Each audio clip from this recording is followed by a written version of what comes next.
नमस्कार साथियों, अगर आप एक सीनियर सिटीजन हैं या फिर आपकी भी एज जो है वो 60 प्लस हो गई है, 60 साल, 70 साल, 75 साल, किसी भी एज वर्ग के अगर आप हो या फिर इससे कम एज के भी अगर आप हो, तब भी इस वीडियो को पूरा देखिएगा, क्योंकि आपके रिश्तेदारी में कोई ना कोई वृद्ध व्यक्ति ऐसा जरूर होगा जो 60 साल की एज को क्रॉस करके सीनियर सिटीजन की कैटेगरी में आ गया होगा। तो आज हम आपको बताने वाले हैं सीनियर सिटीजन कार्ड के बारे में। उससे कई सारे फायदे होते हैं, आपने थंबनेल पे देख ही लिया होगा। उसी के बारे में आज हम विस्तार से इस वीडियो में बात करने वाले हैं। तो चलिए सबसे पहले अपनी वीडियो को स्टार्ट कर लेते हैं और ये कार्ड कैसे बनेगा, कहाँ पर बनेगा, क्या क्या डॉक्यूमेंट लगेंगे, क्या क्या लाभ मिलेगा, उसके बारे में पूरा आपको डिटेल से समझाते हैं।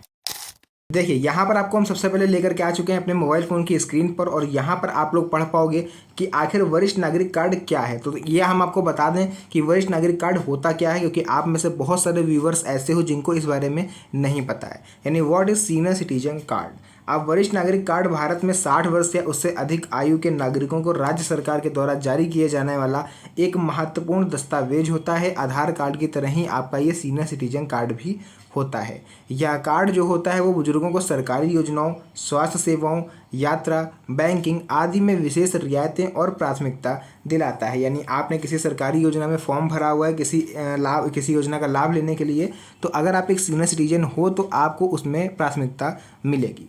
यह न केवल आपकी पहचान का प्रमाण पत्र होता है, बल्कि उनके लिए कई सरकारी लाभों का द्वार भी खोलता है। तो यहाँ पर हम आपको बता दें कि आप में से बहुत से लोगों को नहीं पता होगा कि आखिर सीनियर सिटीजन की एक्चुअल में एज क्या होती है, क्योंकि कहीं कहीं पर 55 ईयर्स पर भी सीनियर सिटीजन बन जाते हैं व्यक्ति, और कहीं कहीं पर 65 ईयर्स पर भी सीनियर सिटीजन नहीं होते हैं। तो अब आपको हम बता देते हैं पूरे देश में जो एक एज लिमिट केंद्र सरकार के द्वारा जारी करी गई है, यानी अगर आप एक पुरुष हो तो आपकी एज 60 प्लस होनी चाहिए, तो आप एक सीनियर सिटीजन की कैटेगरी में आ जाते हो। चाहे आप किसी भी राज्य के निवासी हो, ये मैटर नहीं करता।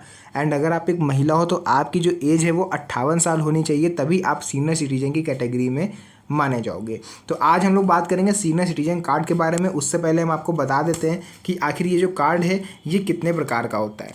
देखिए, ये कार्ड जो होता है ये होता है दो प्रकार का। एक होता है सामान्य वरिष्ठ नागरिक कार्ड, जो कि बनता है 60 साल से लेकर के 79, यानी 60 से 79 वर्ष के बीच के लोगों के लिए होता है, 60 टू 79 ईयर्स तक। उसके बाद गोल्डन कार्ड बन जाता है 80 वर्ष से ऊपर के जो व्यक्ति हो जाते हैं, क्योंकि देखिए 60 से 79 वर्ष तक जो होते हैं व्यक्ति वो सीनियर सिटीजन होता है, और जो 80 साल जैसे ही आपने क्रॉस करा आप सुपर सीनियर सिटीजन बन जाते हो, और इसमें आपको अतिरिक्त लाभ भी मिलते हैं। दोनों ही चीज़ें सेम होती हैं, गोल्डन कार्ड हो चाहे सामान्य वरिष्ठ नागरिक कार्ड हो, दोनों ही के बारे में आगे हम आपको बताने वाले हैं। पर आप लोग देख सकते हो सबसे पहले वरिष्ठ नागरिक कार्ड के लाभ, यानी benefit of senior citizens card, यानी इससे आपको क्या क्या लाभ मिलते हैं उसके बारे में यहाँ पर थोड़ा सा जान लेते हैं। वरिष्ठ नागरिक कार्ड रखने वाले बुजुर्गों को कई प्रकार की सुविधाएं मिलती हैं, जिसमें से सबसे नंबर 1 पर आपको दिख रहा होगा सरकारी योजनाओं में प्राथमिकता। यानी सरकारी योजनाओं जैसे कि पेंशन स्कीम हो गई, स्वास्थ्य बीमा हो गई आदि में आवेदन करते समय कार्ड धारक को प्राथमिकता दी जाती है। सेकंड आपका आ जाता है चिकित्सा सेवाओं में छूट, यानी कहीं कहीं पर आपको सरकारी या निजी अस्पतालों में इलाज के लिए विशेष छूट भी मिलती है, और प्राथमिकता और सुविधाएं तो मिलती ही हैं। साथ में थर्ड पॉइंट की हम लोग बात करेंगे यात्रा में रियायत।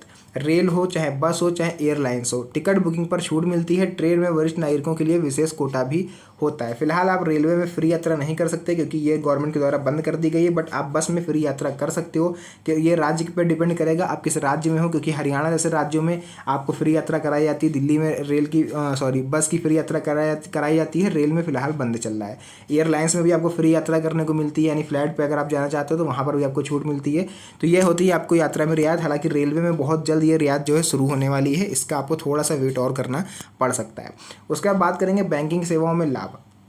बैंक में लंबी कतारों से बचकर वरिष्ठ नागरिक कार्ड दिखाकर जल्दी सेवा प्राप्त की जा सकती है। पेंशन योजनाओं में प्राथमिकता भी मिलती है, यानी आप बैंक गए हो किसी काम से, आपको वहाँ पर काफ़ी ज़्यादा लंबी लाइन देखने को मिल रही है, तो आप अपना अगर वरिष्ठ नागरिक कार्ड वहाँ पर दिखा देते हो तो फिर आपको लाइन लगने की आवश्यकता नहीं है, आपको नंबर 1 पर बुला के काम किया जाएगा।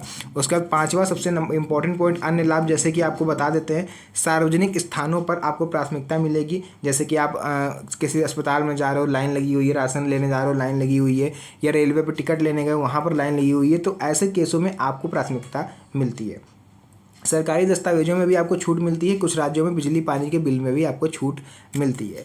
अब हम लोग बात कर लेंगे अगर आप सच में इस कार्ड को बनवाना चाहते हो तो इसके एलिजिबिलिटी क्राइटेरिया क्या रहेगा, यानी पात्रता मापदंड इसके क्या होने चाहिए। देखिए, वरिष्ठ नागरिक कार्ड प्राप्त करने के लिए निम्नलिखित शर्तें पूरी होनी चाहिए। जैसे कि आयु की बात कर लेते हैं, तो आवेदक की जो उम्र है वो 60 वर्ष या उससे अधिक की होनी चाहिए, क्योंकि सीनियर सिटीजन कार्ड है तो सीनियर सिटीजन तो होना कंपलसरी है। महिला हो तो 58 ईयर्स तक भी आपका काम हो जाएगा।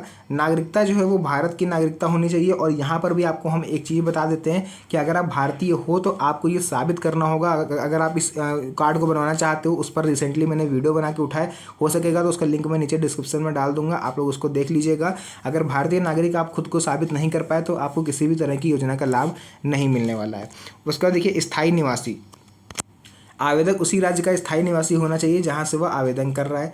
वैध पहचान पत्र यानी Aadhaar card, voter ID card, passport आदि में से कोई एक आपके पास होना चाहिए। तो ये तो बात हो गई इसकी पात्रता की। अब हम लोग बात करते हैं इंपॉर्टेंट डॉक्यूमेंट्स आपके कौन कौन से लगेंगे, यानी यहाँ पर अब बात होने वाली है रिक्वायर्ड डॉक्यूमेंट्स की।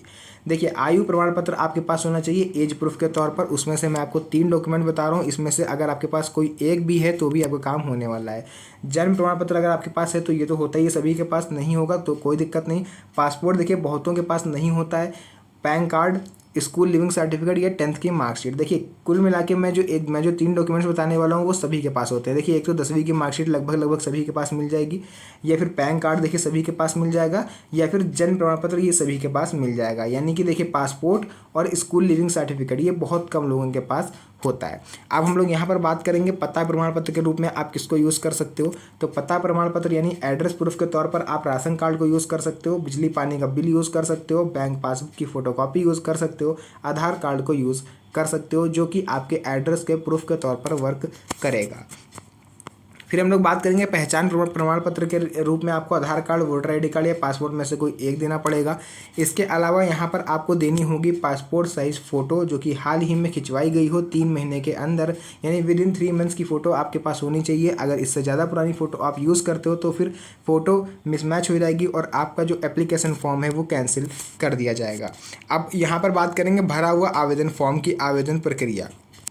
देखिए, वरिष्ठ नागरिक कार्ड के लिए 2 तरीके से आप आवेदन कर सकते हो, एक तो ऑनलाइन, दूसरा ऑफलाइन। दोनों तरीके मैं आपको बताने वाला हूं। ऑनलाइन आवेदन की बात करें तो अधिकांश राज्यों में ऑनलाइन आवेदन की सुविधा उपलब्ध है। आपको अपने राज्य की आधिकारिक वेबसाइट पर जाना होगा। हर राज्य की एक ऑफिशियल वेबसाइट होती है। अगर आप यूपी के रहने वाले हो तो लिखोगे यूपी ऑफिशियल वेबसाइट, यानी अगर मध्य प्रदेश के रहने वाले हो तो लिखोगे एमपी ऑफिशियल वेबसाइट। आपने जिस भी राज्य के हो उसके आगे ऑफिशियल वेबसाइट लगा के सर्च करोगे, आपके सामने इनकी आधिकारिक वेबसाइट आ जाएगी। वहाँ पर आपको चले जाना है वरिष्ठ नागरिक कार्ड या सीनियर सिटीजन कार्ड सेक्शन में, न्यू रजिस्ट्रेशन पर क्लिक करोगे, या फिर आप इतना भी सर्च कर लेना सीनियर सिटीजन रजिस्ट्रेशन, उस पर भी आप क्लिक कर दोगे तो भी आपका काम हो जाएगा। बट ध्यान रहे, जिस भी लिंक पर आप क्लिक करिएगा वो भारत सरकार के द्वारा ऑथेंटिक होना चाहिए। उसके अलावा आप इधर उधर फर्जी चीज़ों पर क्लिक ना करें। आवेदन फॉर्म सावधानीपूर्वक भरें। मेरा सजेशन ये रहेगा कि आप खुद से ना करें, आप किसी CSC सेंटर पर जाकर करवाएं तो आपके लिए ज़्यादा बेस्ट रहेगा। आवश्यक दस्तावेज स्कैन करके अपलोड करें। उसका यदि कोई शुल्क है तो आप उसका भुगतान भी कर दें। कई राज्यों में फ्री है, कहीं कहीं पर पैसे भी लिए जाते हैं, 30-40 रुपये आपसे ले लिए जाते हैं। फिर आपको फॉर्म सबमिट करके एक रजिस्ट्रेशन नंबर मिलेगा, उसको आपको नोट कर लेना है। इसी नंबर से आप अपने आवेदन की स्थिति को ऑनलाइन ट्रेस कर पाओगे। अब बात करते हैं ऑफलाइन आवेदन की। तो इसमें सिंपली क्या होता है, या तो आप तहसील कार्यालय या फिर CSC सेंटर पर चले जाएं, वहाँ पर जाके आपका सारा काम हो जाएगा। वहाँ पे आपको सब कुछ बोल देना है, जो भी आपको फॉर्म लेना है, या फिर ऑनलाइन भी आप करवा लोगे तो भी आपका वहीं पर काम सारा हो जाएगा, आप पढ़ सकते हो। एप्लीकेशन फ़ीस की बात करें तो कहीं कहीं पर फ्री ऑफ कॉस्ट है, कहीं कहीं पर 30-40 रुपये और कहीं पर 100 रुपये भी देने पड़ सकते हैं। बात करते हैं इसकी वैधता क्या रहेगी और इसका प्रोसेसिंग टाइम क्या रहने वाला है। तो देखिए, वैधता ऐसी होती है वरिष्ठ नागरिक कार्ड आजीवन यानी लाइफ टाइम वैलिडिटी के लिए मान्य होता है। एक बार आपको बनवाना है, ना तो फिर इसको दोबारा आपको रिन्यूअल कराना है, ना तो इसमें कोई आपको छेड़खानी करनी है। प्रोसेसिंग टाइम जो होता है आमतौर पर 15 से 30 दिन का होता है ऑनलाइन, और 1 से 2 महीने लग जाएंगे अगर आप ऑफलाइन में जाते हो सकता है कभी कभी 3 से 4 महीने भी हो जाए और आपके पते पर डिलीवर होने में थोड़ा सा टाइम लग सकता है। उसके बाद आप अपने आवेदन की स्थिति को ट्रैक कर सकते हो कि आपका फॉर्म कहाँ तक पहुँचा, किस स्तर पर वेरीफाई हुआ है या नहीं हुआ है। तो ये सब चीज़ें आप कर सकते हो। इस तरह आप अपना सीनियर सिटीजन कार्ड बनवा सकते हो। आपको मुफ्त में इलाज भी गवर्नमेंट इसके थ्रू देती है। आपको बता दें कि जिनके पास सीनियर सिटीजन कार्ड है उनको गवर्नमेंट सरकारी अस्पतालों में फ्री इलाज भी करवाती है। और आपका कुछ प्राइवेट अस्पताल ऐसे हैं कुछ राज्यों में जहाँ पर आपका इलाज भी फ्री में यानी मुफ्त में होता है। यात्रा तो आपको मुफ्त में मिलेगी, साथ में इलाज भी आपका फ्री ऑफ कॉस्ट होगा। तो ये वीडियो मैंने just educational and awareness purpose से क्रिएट करी है ताकि आप लोग को ये जानकारी दे पाएँ कि ये सीनियर सिटीजन कार्ड कैसे, कहाँ पर और इसके क्या क्या लाभ होते हैं, कैसे बनता है, क्या क्या डॉक्यूमेंट्स चाहिए होते हैं, क्या पात्रता होती है, तो ये सब मैंने आप लोग के अवेयरनेस के लिए बना दिया। तो फिलहाल जो भी चीज़ें थी मैंने पूरी क्लियर कर दी हैं। अगर आपके मन में अभी भी कोई डाउट हो सीनियर सिटीजन कार्ड को लेकर के तो आप कमेंट सेक्शन में मेरे से पूछ सकते हो, उसका रिप्लाई आपको समय मिलने पर दे दिया जाएगा। तो फिलहाल के लिए आज की इस वीडियो को यहीं पर एंड करते हैं। मिलते हैं आप सभी से नेक्स्ट वीडियो में एक और अच्छी इंटरेस्टिंग मज़ेदार वीडियो के साथ। तब तक के लिए धन्यवाद। जय हिंद।